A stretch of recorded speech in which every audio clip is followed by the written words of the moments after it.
LaBelle and the Bluebells. Now, what did they have on? What do you remember them looking like as far as their clothes went? I remember all of the girls at the time looking the same. We all had the same, I think we all went to the same underwear store for the same hoops and crinolines, the slips with the T-strap dresses with the little low cut. They had one because it was Leslie. She was one person singing, and some of the other girls were one, but we were four: Sarah Nona, myself, and Cindy and myself, if you want to be correct, and all that stuff. So we would have on four of the same dresses, but in different colors, with the starched slips, with the tiaras on the hair, with the ankle bracelets, with the gloves, and with the pumps. So, pumps were like this, actually, just a plain pump, and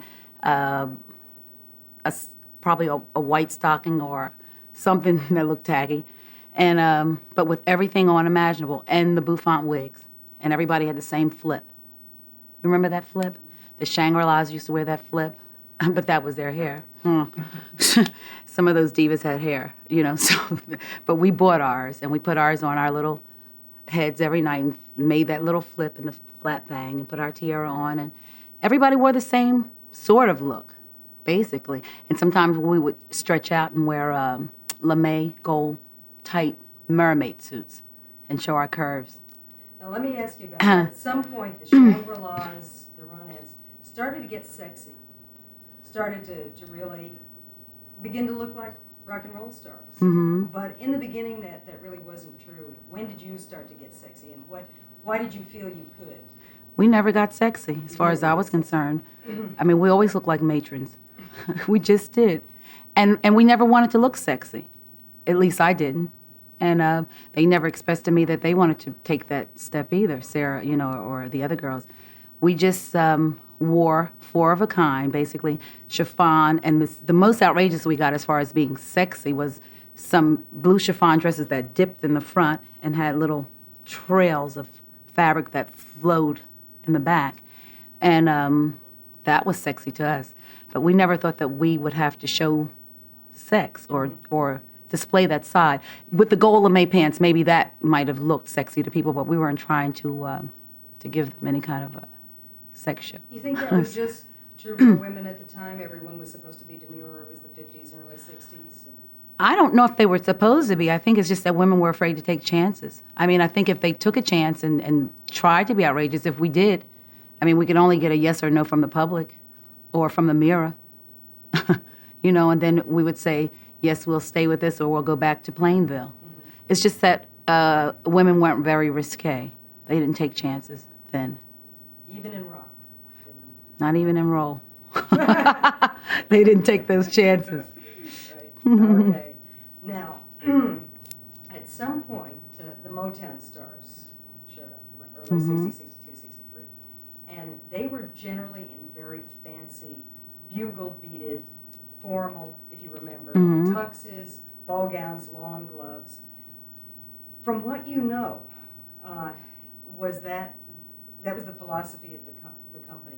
Why was that true? Why weren't they funky? Why? See, I never knew that if that was the philosophy of Motown Do you remember or whatever. them looking like the Supremes? I remember the Supremes and us looking very much alike. I remember us having to fight over who wanted to go on. Well, I know I wanted to go on first all the time. Because if we got a chance to go on first, it means that our drag would be seen first, and then they would come out as copiers. Because we all went to Woolworths and got the stuff from the same places. So, I mean, not saying just the Supremes, but a lot of the girl groups on the show, we would sneak in dressing rooms and just check out the wardrobe and see what was hanging on the racks. And I would say, oh, God, we can't wear this because they have it. So hopefully we'll go on first so we can wear ours first. And so if anyone follows, that's what they would look like, followers. But nobody was copying off of anyone intentionally. It's just that we ended up with the same outfits most of the times. So I don't remember the Supremes or the Vandellas or the Marvelettes being into other, like, high bugle bead drag or whatever. And they probably were, but I was probably so busy checking out our little Woolworth wardrobe that I didn't see the other stuff. That would have been later. That would have been after Woolworth, which was a very real statement. When I say Woolworths, you know, Sure. I mean like Lerner's and Mary Ann's and Mary Jane's or one of those places. Which when you're out of town is high style. Oh, Maybe yeah. not in New York. Sears, Roebuck's, and Sure. J.C. Penney. All Let's those see. places. Now, I know that this is not exactly your thing, but can you tell me a little bit about what you thought about Elvis and the way he looked? At the time, did you take notice of him? Did you say, did you notice how fancy his threads were? Because he was very I sharp. noticed how fancy he was. I mean, it was like him and Liberace and Liberace. That's not how you say it, but you know who I mean. I can never say his name. Okay, yeah, tell me Elvis. Okay, well, with Elvis, I mean, I just thought he was outrageous and daring and wonderful. And I saw nothing wrong with the way he presented himself. I thought it was wonderful. And it was something to make people a little excited. Did it occur to you that he was using not only black music, but black style, black... Oh, sure. He really lifted that. Sure. Can you just tell me that? I mean, he was using something that he was sure would work. I mean, there are a lot of groups and entertainers who pattern themselves after certain black performers, which is wonderful, which is a compliment to us. So you can't knock him for that. I mean, of course I was aware of it, but that was his prerogative. If he could afford it, flaunt it, huh? Even with clothes, you could, because that was very, Sure. very real too. Yeah, it as much as was. the music, Mm-hmm. too. So more power to him. And It seemed to me sometimes, I said this to you earlier, that you have stunning breakthroughs with your career which correspond to a new look, or the new look goes with those breakthroughs. Which is it? Because this is the biggest and the best yet, and this is absolutely the most flamboyant look. well, Is that I true? guess Or I'm not a planner as far as saying I'm going to look this way to go with this album, or look this way to go with this particular show, or look this way because this is the way I should look. I just luck up on looks, or you might not say luck up because some people might find it offensive. I just fall into certain things, and I'm a very spontaneous person, and I have a lot of different personalities, and I am a Gemini, and I might do anything at any given moment, and I never know what I'm going to look like or who or anything. But hopefully I will look presentable and not cheap, not tacky. I mean, whatever I do, it's going to be quality. tell me about this current Patti LaBelle. Tell me about this look. The look right now, well, thank God I have Norma Harris Gordon, who is my friend who's been traveling with me for 15 years, who takes care of my wardrobe and my hair. Now, the hair has set a lot lately, and we didn't plan to make a hair statement when this happened. We just planned to have something different looking, because I got tired of wearing it curled or blunt or just a hat. So one night after our show, intermission, I said to Norma, can you do something really fast in 20 minutes? And that's when the fans, the Art Deco, other hair was created in 20 minutes. So she just came up with that, and she's a brilliant person as far as hair and many other things too. So she came up with the idea of the hair. And then when we opened at the Minskoff Theater in New York, I said, we have to go someplace else, so let's do like a Nefertiti. And not because it was Black History Month or anything like that, but I mean, it was Black History Month, and I love Nefertiti, I love that look. And I said, can you just do it all up so that it looks like a bucket? So it's like the bucket, and she created this, just like from my saying, I want this look. And then one night we took the front away, because you do know this is not all my hair. But anyway, I like to say that, because people will lie about things that are on them that really don't belong to them. I don't do that. I bought it, and some of it is mine in the middle. So then one night we pulled the front out and made it a horn of plenty. It looks like fruit is coming out. And one night we did this is sort of like a picket fence. And some nights you can do it all the way around, and just things so you won't get bored. But not anything to say Patti LaBelle's gimmick. It's not a gimmick. It's just that I get bored easily. But people do enjoy it so much. I hope So they do. much fun. It really I is. really thank you. Now, let's go back to the 70s a little bit, to Mhm. LaBelle. And that was a giant leap for women as far as costumes went. Yes. There was nothing like it. And I don't really know what your reference points were. You know, I know that disco was happening, that spandex was the fabric. Well, or the yeah. fiber. Tell me about that. That was a period that we had to try to make a statement, and we had to use a gimmick, and I hate gimmicks.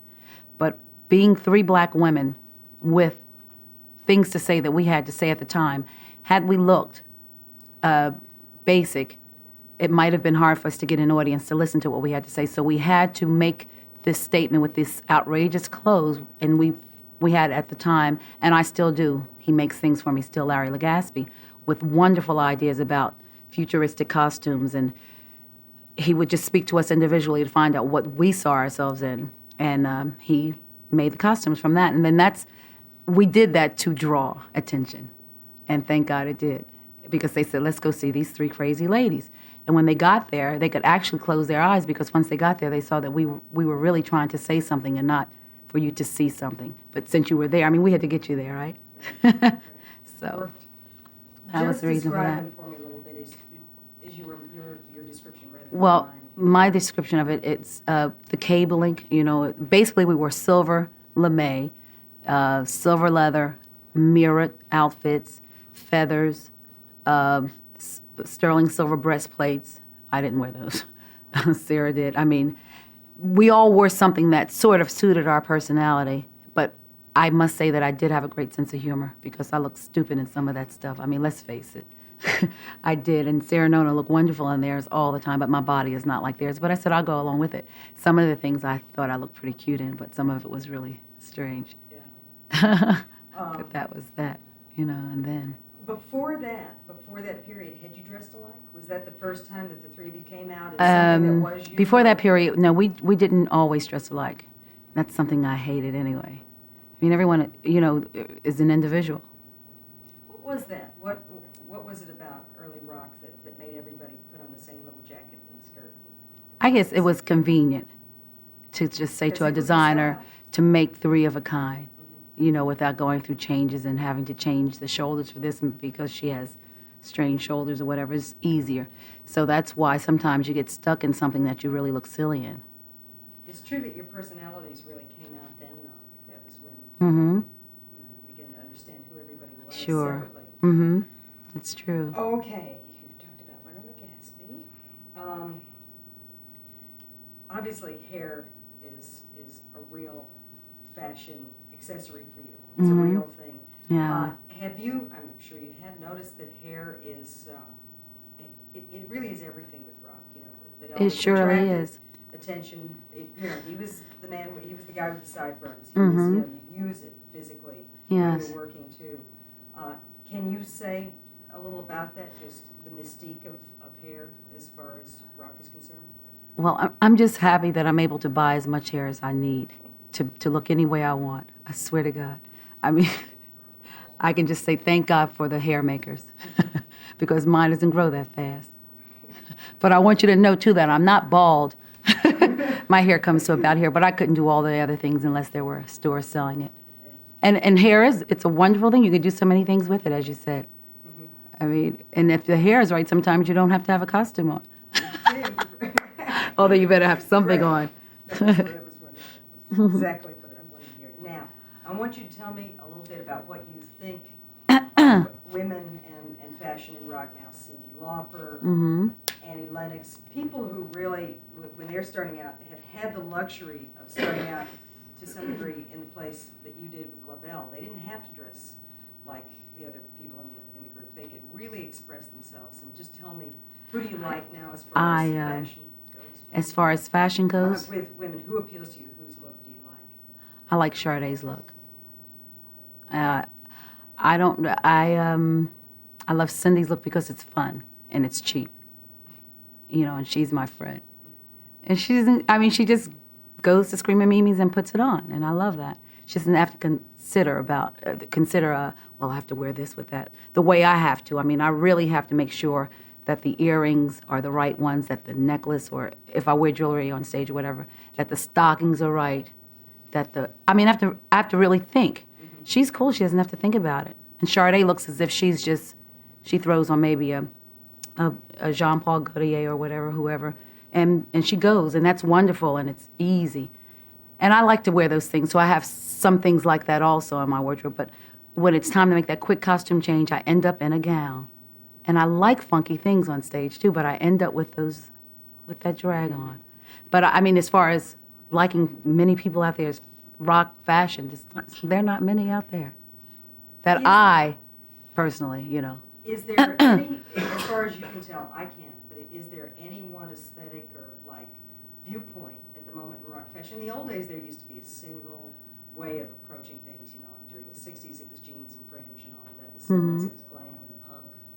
Is there any one particular thing, or does anything go now? As far as you can anything tell? goes now, anything. And I do like Annie Lennox also because she's like whatever. And whatever she is, I like those different whatevers. But you can tell that people aren't really concerned about the outfits that much anymore. At least I don't think so. I think the public, they want to see something. They do want to see something. But if you give them a show, and if you really show them that your heart is in it, I don't think they'll read you tomorrow for filth if your drag was wrong. I mean, I don't really know. But I don't think they would. One more thing. Mm-hmm. Before we go to your show.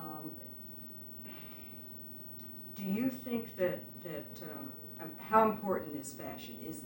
Sometimes it seems that it's strictly a matter of style over substance with rock. That if your clothes are right, you are a band, you are a rock star. How important are clothes? Yeah, I mean, it depends on the individual, and it depends on what you're trying to portray. With me, like I said, I think about clothes all the time. I mean, I have a boutique in Philadelphia. That's why, because I love clothes and I love to look as decent as I can. And I want my band members and my sweeties, the ladies who sing with me, I want them to look as cool as possible. So today I'm talking about more clothes for them on stage because I want us to present a certain image. Like I said, I'm not sure if the audience would really, if it would matter to them or not. But in my mind, it matters to me what I present to them. And I think if they pay $40 a ticket to see me, I don't want to come out there looking like I just rolled from under a couch or something like that. Does it occur to you that people like you sort of paved the way for someone like Annie Lennox to come out in a tuxedo? That by dressing, by wearing those dresses from Learners and going through all those stages that you have, that it sort of made a place for all of the exotics of rock? I never thought of it. I don't know. You think that's true? I don't know. I never thought of it. You do? Yeah.